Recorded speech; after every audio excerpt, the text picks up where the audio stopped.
సభా సరస్వతికి నమస్కారం.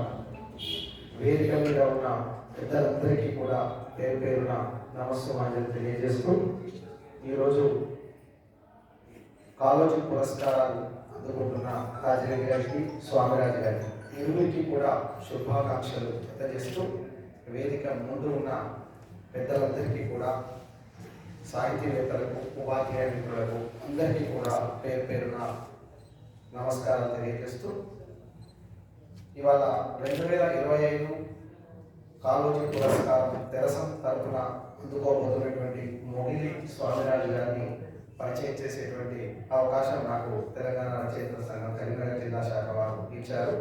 నిజానికి వారితో నాకు ఇంతకుముందు పరిచయం లేదు. ఒక కవి గురించి లేదా ఒక వ్యక్తి గురించి తెలుసుకోవాలి అంటే, ఒక రచయిత గురించి తెలుసుకోవాలి అంటే పుస్తకాలు చదవాలి. ఆయన పుస్తకాల్లో ఉన్నటువంటి అంశాల ఆధారంగా కవి గురించి తెలుసుకునేటువంటి అవకాశం ఉంది.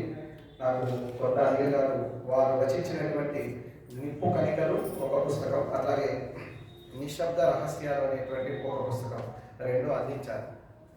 ఈ రెండింటిని చదివాను. చదివిన తర్వాత మొగిలి స్వామిరాజు గారి గురించి పూర్తిగా అర్థమైంది. వారికి తెలంగాణ రచయితల సంఘం వారు కాళోజీ పురస్కారం ఎందుకు ఇస్తున్నారో అర్థమైంది. సో మొగిలి స్వామిరాజు గారు సామాజిక స్పృహ పుష్కలంగా ఉన్నటువంటి కవి. తన చుట్టూ ఉన్నటువంటి సమాజాన్ని చాలా నిశ్చితంగా పరిశీలించి చాలా నిర్భీతితో బలంగా ప్రభావవంతంగా కవిత్వాన్ని వెలువరించారు. ఆ ప్రభావవంతమైనటువంటి కవిత్వం ఈ రెండు పుస్తకాల్లో కూడా కనిపిస్తుంది మనకు. వారి గురించి తెలుసుకోవాలంటే ఆయన రచించినటువంటి ఈ రెండు పుస్తకాల్లో ఉన్నటువంటి కవిత్వం సరిపోతుంది అనిపిస్తుంది. ఇంకా ఉన్నాయేమో నాకు తెలియదు. దయచేసి ఈ రెండు పుస్తకాలు మాత్రమే అందుబాటులో ఉండడం వల్ల ఈ రెండు పుస్తకాల్లో కూడా కావాల్సినంత సమాచారం ఆయన వ్యక్తిత్వం గురించి, ఆయన సామాజికంగా ఎట్లా ఉంటాడు అనే దాని గురించి మనకు అర్థమవుతుంది. అట్లాగే ఆయన రచించినటువంటి కవిత్వం అది దేని గురించి చెప్తుంది, దాని యొక్క ప్రధాన ఉద్దేశం ఏంటి, ఆయన వాడినటువంటి భాష ఎట్లా ఉంది, ఎంత చమత్కారంగా భాషను ఉపయోగించాడు, పదజాలం ఎట్లా ఉంది, అలంకారాలు ఎట్లా ఉన్నాయి, కవి తన భావాలను ఎంత బలంగా స్పష్టంగా పాఠకుడికి చేరవేయగలిగాడు, కవితలో ఉపయోగించినటువంటి ప్రతీకలు కానీ, పదాలు కానీ, భావోద్వేగాలు కానీ, ఇలా అనేక అంశాల ఆధారంగా కవి యొక్క అంతరంగాన్ని అంచనా వేయడం జరిగింది. కవి యొక్క భావోద్వేగ స్థితి, లోక పరిశీలన, విలువలు, అట్లాగే మానవత్వం, ప్రకృతి, దేశభక్తి, వ్యక్తిగత అనుభూతులు, ఇట్లా అనేక రకాలైనటువంటి వస్తువులను తీసుకొని కవిత్వం రచించడం ద్వారా ఈ కవి తన చుట్టూ ఉన్నటువంటి సమాజాన్ని చాలా నిశితంగా పరిశీలిస్తూ అనేక రకాల సమస్యల్ని తన కవిత్వంలో పొందుపరుస్తూ వాటికి పరిష్కార మార్గాలను అన్వేషిస్తూ ముందుకు సాగేటువంటి సామాజిక స్పృహ ఉన్నటువంటి ఒక కవిగా మనకు దర్శనమిస్తాడు ఈ రెండు కవితా సంపుటాలు కూడా. ఆయన రచించినటువంటి కొన్ని కవితల్ని మనం తీసుకున్నప్పుడు, ఉదాహరణకు మర్చిపోయిన జ్ఞాపకం అనే ఒక కవిత రాశారు. ఆ కవిత చాలా ఆర్ద్రంగా ఉంటుంది, హృదయాన్ని కనిచేస్తుంది, లోతైనటువంటి ఆవేదనతో రాశారు. ఆధునిక కాలంలో మనిషి కోల్పోతున్నటువంటి సహజత్వాన్ని, యాంత్రిక జీవనంలో నలిగిపోతున్నటువంటి సున్నిత భావాలకు ఈ కవిత మనకు అర్థం పడుతుంది. అట్లాగే పల్లెటూరి స్వచ్ఛతకు, పట్నపు యాంత్రికతకు మధ్య ఉన్నటువంటి ఘర్షణ మనకి కవిత్వంలో కనిపిస్తుంది.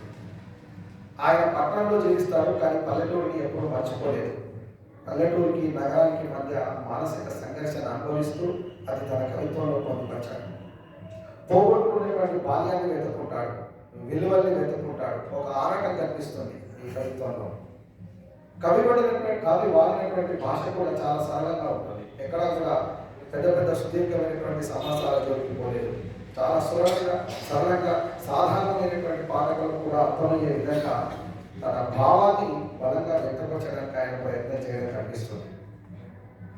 అలాగే చాలా చోట్ల అనేక సామెతలు, జాతీయాలు ప్రయోగించారు. పైన పటారం, లోన వటారం అంటారు. అది ఎంత సహజంగా ఇమిడిపోయింది అక్కడ. దినదిన గండం అంటారు ఒక చోట. ఇవన్నీ మనం సామాన్య వ్యవహారంలో వాడుతూ ఉంటాం.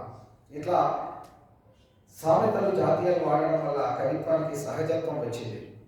అట్లాగే సమాజంలో ప్రస్తుతం ఉన్నటువంటి అంటే వాతావరణాన్ని కలుషితం చేస్తున్నటువంటి రకరకాల అంశాలను కూడా ఆయన ప్రస్తావించారు. ఉదాహరణకి గంగమ్మను ప్యాకెట్లో అమ్ముతున్నారు అన్నాడు. ఇక్కడ గంగమ్మ అంటే నీళ్లు.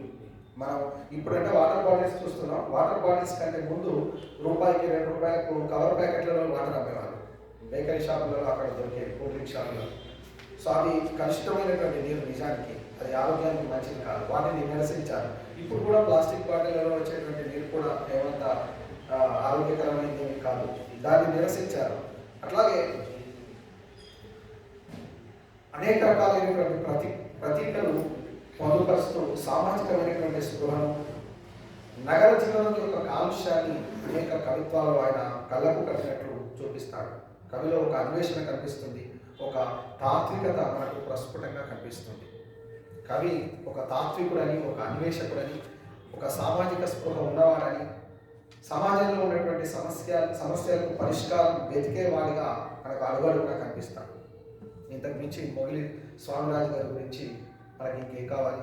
అద్భుతమైనటువంటి అంశాలు మనకు ఆయన కవిత్వంలో, ఆయన వ్యక్తిత్వం తెలుస్తుంది. ఇక కవికి తన బాల్యం పట్ల అపరిమితమైనటువంటి అనురాగం ఉంది. ఏ వ్యక్తికైనా, ఏ కవికైనా, ఏ రచయితకైనా బాల్యం అంటే ఆనందంగా ఉంటుంది. సాధారణంగా బాల్యంలో ఉన్నప్పుడు ఎప్పుడు పెద్దగా అవుతామా, ఎప్పుడు పెద్దగా అవుతామా అనిపిస్తుంది. కానీ పెద్ద అయిన తర్వాత మనకు అనిపిస్తుంది ఆ బాల్యమే బాగుంది, ఇంకా కొన్నేళ్ళు అక్కడే ఉంటే బాగుండు అని. ఆ ఆరాటం ఇందులో కనిపిస్తుంది.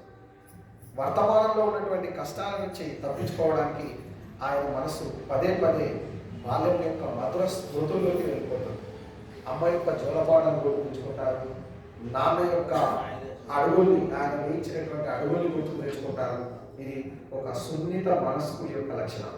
అటువంటి సున్నితమైనటువంటి మనస్తత్వం మనకు స్వామిరాజులో కనిపిస్తుంది. ఇక నగర జీవితంలోని సంస్కృతిని ఆయన మనసు అంగీకరించలేదు. అఫ్కోర్స్ నగరాల్లో అనేక రకాల సౌకర్యాలు పెరుగుతూ ఉన్నాయి. సౌకర్యాల దృష్ట్యా పల్లెల నుంచి అందరూ కూడా నగరాల్లోకి వలస వస్తూ ఉన్నారు. అయినప్పటికీ కూడా నగరాల్లో ఉండేటువంటి విపరీతమైనటువంటి సమస్యలు చాలామంది కవులు మనం వ్యక్తపరచడం చూస్తూ ఉన్నాం. మొగిలి స్వామిరాజు గారు కూడా నగరంలో ఉన్నటువంటి సమస్యలను ఏకరువు పెట్టారు. మరి చిన్న చిన్న విషయాలకు డబ్బుతో ముడిపడి ఉన్నటువంటి ఈ లోకాన్ని, నగర జీవితాన్ని చూసి ఆయన చాలా చోట్ల విస్తుపోయారు, ఆశ్చర్యపోయారు. ఇది ఆయనలోని నిజాయితీని, నిరాడంబరతను సూచిస్తుంది. పక్కవారితో పలకరింపు లేని ఆప్యాయతకరమైనటువంటి నగరవాసుల యొక్క ఇరుకు మనస్తత్వాన్ని కవి నిరసిస్తాడు. చాలా అసహనాన్ని ప్రదర్శిస్తాడు. పక్కింట్లో ఎవరుంటారో తెలియదు, చాలా అపార్ట్మెంట్లు. ఇలాంటి నగర జీవితాన్ని ఆయన నిరసిస్తూ అసహనాన్ని ప్రదర్శిస్తూ సాగుతారు. అట్లాగే ఆయన సమాజం మళ్ళీ కూడా మానవీయ విలువల వైపు మళ్ళాలని చెప్పి బలంగా కోరుకున్నారు. అంతేకాకుండా జీవితమే నైవేద్యంగా సమర్పించాలి అంటారు ఒక చోట. ఇందులో దేశం కోసం, సమాజం కోసం మనం ఎంత త్యాగం చేయాలి, ఎట్లా త్యాగం చేయాలి అనేటువంటి ఒక భావన ప్రస్ఫుటంగా కనిపిస్తుంది. అంటే కవి కేవలం జీవితాన్ని భౌతికంగానే కాకుండా ఆధ్యాత్మికంగా కూడా దర్శించారు, నైతికంగా కూడా చాలా ఉన్నతమైనదిగా భావిస్తారు అనేది ఆయన కవిత్వంలో ఉన్నటువంటి పంక్తుల ద్వారా మనకు అర్థమవుతుంది. అట్లాగే కవిని తల్లిదండ్రులను, దేవతలను, ప్రకృతిని ఆలయంగా భావించేటువంటి సంప్రదాయబద్ధమైనటువంటి ఒక వ్యక్తిత్వంగా, విశిష్టమైనటువంటి వ్యక్తిత్వంగా మనకు కనిపిస్తుంది. సమాజంలో జరుగుతున్నటువంటి మార్పులను, అట్లాగే పర్యావరణ వినాశనాన్ని చూసి చెల్లించిపోయేటువంటి సున్నితమైనటువంటి గుణం కూడా శ్రీ మొగిలి స్వామిరాజు గారిలో మనకు కనిపిస్తుంది. అలాగే పల్లెటూరు యొక్క పచ్చదనం, గాలి, నీరు, ఇవన్నీ కూడా ఆయన అమితమైనటువంటి ప్రేమ కలిగినటువంటి అంశాలు. వాటిని బాగా ప్రేమిస్తాడు. మనుషుల మధ్య దూరం పెరగడం పట్ల ఆయన ఆందోళన వ్యక్తం చేస్తాడు. మానవ సంబంధాలు అడగట్టడం పట్ల ఆవేదన వ్యక్తం చేస్తాడు. అందరూ మళ్ళీ మమకారాన్ని పెంచుకోవాలని, మానవ సంబంధాన్ని కలిగి ఉండాలని, మనిషికి మధ్య అనురాగం, ప్రేమ కలిగి ఉండాలని చెప్పి ఆశించేటువంటి హితైషి ఆయన. అలాగే పల్లెటూరు హృదయం అయినది, నగరంలో నివసిస్తున్నప్పటికీ కూడా ఆ కవిత్వంలో ఆ హృదయం మనకు కనిపిస్తుంది. అట్లాగే సమాజం ఎప్పుడు కూడా తన మూలాలను మర్చిపోకూడదు అని ఆశించేటువంటి ఒక సంస్కరణ అభిలాషి మనకు ఆయనలో కనిపిస్తాడు మనకి కవిత్వం చదివిన తర్వాత. ఇంకా మరికొన్ని కవితల్ని చూసినప్పుడు మనస్సు సందేశం అని చెప్పి ఒక కవిత రాస్తారు. దాంట్లో ఆయనలో మనకు ఒక ఆశావాది కనిపిస్తారు, ఒక చైతన్యశీలి కనిపిస్తారు. సమాజం మారాలనేటువంటి ఒక అభిలాష ఆయనలో బలంగా కనిపిస్తుంది. అయితే ఎప్పుడు కూడా ఆయన గత స్మృతుల్లో మునిగిపోలేదు. గత స్మృతుల్ని తలుచుకుంటూ వర్తమానాన్ని జీవించకుండా ఉండలేదు. గత స్మృతుల్లో మునిగిపోకుండా వర్తమానంతో పోరాడి విజయం సాధించాలని చెప్పి ఆయన తనకు తాను బోధించుకుంటూ సమాజానికి కూడా బోధిస్తారు. అలాగే కాలం యొక్క విలువలు తెలుపుతూ అనేక చోట్ల అనేక చక్కని పంక్తులు రాశారు. సోమరితనాన్ని వీడాలని, లక్ష్యం వైపు సాగాలని చెప్పి ఆయన యువతను హెచ్చరించడం కూడా కనిపిస్తుంది. అట్లాగే పాఠకుల్లో ఉత్సాహాన్ని, పట్టుదలను నింపేటువంటి అనేక కవితా పంక్తులు మనకు ఈ 2 పుస్తకాల్లో కూడా కనబడతాయి.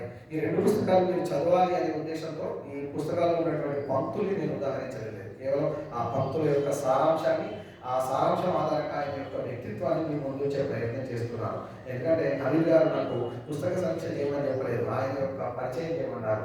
అందుకని ఆయన వ్యక్తిత్వాన్ని అంచనా వేసేందుకు మాత్రమే ఈ కవిత్వాన్ని నేను ఉపయోగించుకుంటూ, ఒక చోట అంటారు, మా తాతలు నేతలు తాగారు. ఇది ఒక సామెత ఉంది మనకు. అంటే ఏదో గతాన్ని తలుచుకొని నేను గొప్ప పనులు చేశాను ఇప్పుడు అని కాదు. నువ్వు గతంలో ఏం జరిగిందో వదిలిపెట్టి ఇప్పుడు ఏం చేస్తున్నావు, సమాజానికి ఎంత ఉపయోగపడుతున్నావు అనేది కావాలి. ఉట్టిగానే కాలక్షేపం చేసుకుంటూ సమాజానికి ఏమి ఉపయోగపడకుండా గడిపితే అది వృధా జీవితం అవుతుంది. సమాజానికి ఉపయోగపడే జీవితం కావాలి. ఏదైనా పని చేసినప్పుడు గెలుపు వెంటనే రాకపోవచ్చు, ఒక్కొక్కసారి ఓటమి కూడా కావచ్చు. ఆ ఓటమిని మనం సోపానంగా ఉపయోగించుకొని దానికి కృంగిపోకుండా ముందుకు సాగాలి. తర్వాత ప్రయత్నించి విజేతగా నిలవాలి అని చెప్పి ఆయన చాలా చెప్తారు. అలాగే కవి యొక్క క్రియాశీలకమైనటువంటి వ్యక్తిత్వం చాలా కవితలో కనిపిస్తుంది. ఒక చోట అంటారు, కరిగిపోయిన కాలగడియలు లెక్కవేస్తూ కూర్చుంటే ఎట్లా, ఇంతకు చెప్పిన గతాన్ని తలుచుకోవడం అంటే ఇదే. అంటే కేవలం ఊహల్లో మునిగిపోకుండా వాస్తవంలో బ్రతకాలనేటువంటి ఒక వాస్తవిక వాది ఆయనలో మనకు కనబడతారు. ఎప్పుడు కూడా జీవితాన్ని మనం పొరపాటు అనుకోకూడదు. అన్ని మంచి రోజులే ఉండవు, కష్టాలు కూడా వస్తాయి. ఆ కష్టాన్ని ఎదుర్కొనేటువంటి గుండె కూడా ఉండాలి అని చెబుతూ ఒక చోట విచ్చుల కత్తుల బాటగా ఆయన జీవితాన్ని సూచించారు. అంటే కష్టాలు ఎదురైనా సరే ఆశయ సాధన కొరకు ముందుకు సాగాలనేటువంటి ధైర్యం ఆయన మనస్తత్వంలో మనకు కనిపిస్తుంది. అట్లాగే తన అనుభవాల నుంచి పాఠాలు నేర్చుకొని తనలాగే ఇతరులు కూడా కాలం వృధా చేయకుండా తప్పించాలనేటువంటి ఒక మార్గదర్శి యొక్క మనస్తత్వం ఆయనలో మనకు కనిపిస్తుంది. ఈ కవికి లక్ష్యం పట్ల స్పష్టమైనటువంటి అవగాహన ఉంది. కళలు కనడం చాలా సులభం, కానీ వాటిని నెరవేర్చుకోవడం కష్టం. ఆ కళలు నెరవేర్చుకోవడానికి అందరూ కష్టపడండి అని చెప్పి సూచిస్తారు.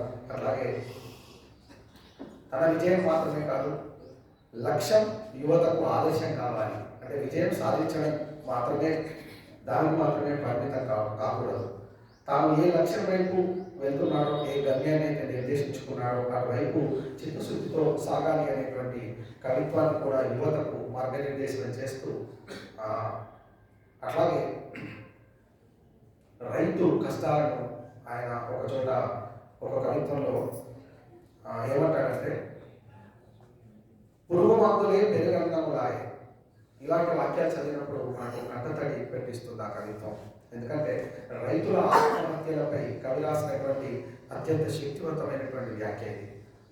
ఆయన ఆ రైతులు కష్టాలు భరించలేక, ప్రకృతి వైపరీత్యాలు భరించలేక, పంట నష్టపోయినప్పుడు, సర్వం కోల్పోయినప్పుడు ఆత్మహత్య చేసుకుంటే ఆ కుటుంబం పరిహారం కోసం వెళ్ళినప్పుడు వాళ్ళని వేధించేటువంటి గుంటనక్కలు అన్నాడు ఒక చోట. గుంటనక్కలు, ఇక్కడ గుంటనక్కలు అంటే మనకి ఏమర్థం అవుతుందంటే అవినీతి పరుడు. అంటే నష్టపరిహారం ఇవ్వడానికి కూడా అధికారులు లంచం తీసుకుంటారు కదా, ఆ లంచం తీసుకునేటువంటి అధికారులను గుంటనక్కలు అంటారు. వాళ్ళను తీవ్రమైనటువంటి ఆగ్రహంతో బెదిరించారు ఆయన. మరి నీటి కోసం మైళ్ళ దూరం బిందెలు పట్టుకొని వెళ్ళేటువంటి మహిళల గురించి కూడా రాస్తారు. అంటే ఇది 2012కు ముందు రాసినటువంటి కవిత్వం. ఇప్పుడు కాస్త పరిస్థితులు మారినప్పటికీ కూడా సమాజంలో ఇంకా చాలా మారుమూల గ్రామాల్లో, గిరిజన గ్రామాల్లో ఇటువంటి అవస్థలు ఉన్నట్టుగా మనం అప్పుడప్పుడు పేపర్లో చదువుతూ ఉంటాం. దాన్ని ఆయన కవిత్వీకరించారు. బిందె మీద బిందె పెట్టి చేసే ప్రయాణపు కరువు కాలానికి మరి ధైర్యం పట్టేటువంటి వాక్యాలు కనిపిస్తాయి. అంటే ఎక్కడో తనకు ఎదురుగా మాత్రమే కాదు, ఎక్కడో మారుమూల ప్రాంతాల్లో తను చదివిన, చూసిన, విన్న అనేక సంఘటనల్ని కూడా కవిత్రీకరించడం అనేది మనకు వీరి కవిత్వంలో మనకు కనిపిస్తుంది. అట్లాగే కొన్ని కవిత్వాలు కవి వ్యక్తిత్వంలో ఉన్నటువంటి కొన్ని కోణాలు చూపిస్తాయి. అంటే కరువును ఆయన ఒక వార్తలాగా చూడలేదు. ఆకలితో మండేటువంటి ఆ యొక్క రైతుల బాధను చూశాడు, ఆ పేదవాళ్ళ బాధను చూశాడు, తన కడుపు బాధగా భావించి కవిత్వాన్ని రాశాడు. ఆయనది ఆగ్రహ హృదయం అని చెప్పి మనం అనుకోవచ్చు ఇవన్నిటి ద్వారా. అట్లాగే ఆయన సమాజంలో ఉన్నటువంటి అట్టడుగు వర్గాలపై అపారమైనటువంటి ప్రేమ కనిపిస్తుంది, కరుణ కనిపిస్తుంది. వ్యవస్థలో ఉన్నటువంటి లోపాల పట్ల అదే సమయంలో తీవ్రమైనటువంటి అసహనం కనిపిస్తుంది, ఆగ్రహం కనిపిస్తుంది. సాటి మనిషిని ఎంతగా ప్రేమిస్తాడో వ్యవస్థలో ఉన్నటువంటి లోపాన్ని కూడా అంతగా ఆగ్రహిస్తాడు. అదేవిధంగా జాలి లేని కాలం, కబంధ హస్తాలు, ఇవన్నీ కూడా ఆయన వాడినటువంటి చక్కని పదబంధాలు. ఒక చోట ఆశాభావం, ఆకుల్ని రాల్చుకున్న వనానికి ఎప్పుడు వస్తుందో వసంతం అని ఆశను కూడా ప్రకటిస్తాడు.